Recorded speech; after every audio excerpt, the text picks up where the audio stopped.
I don't like white walls and I like color.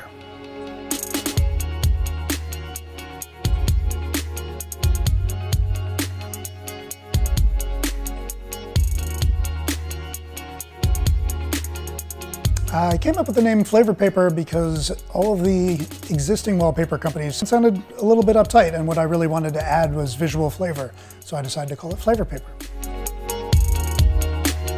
So we're printing a Muhammad Ali Warhol mashup that involves monoprinting, which is a technique that has us painting into the screen and then printing those flat. And then we'll go back over that with Ali himself and then print gloves individually with fluorescent colors.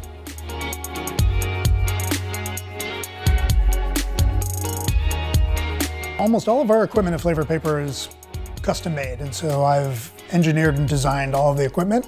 The 48-foot long vacuum table holds the paper in place so that we can go layer by layer and not have the paper move at all. The main piece of our equipment are people.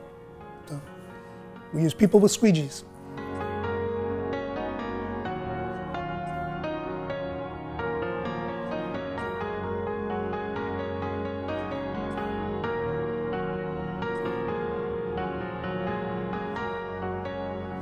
We've tried to put a Flavor Paper spin on virtually every kind of wallpaper style known to man. We have scratch and sniff, Andy Warhol prints, a lot of in-house designs, outside designers that we've worked with that are atypical for wallpaper. So you'll see things by Mike Diamond from the Beastie Boys, Lenny Kravitz design firm, Milton Glaser who did the I Heart New York logo. There's a lot of variety.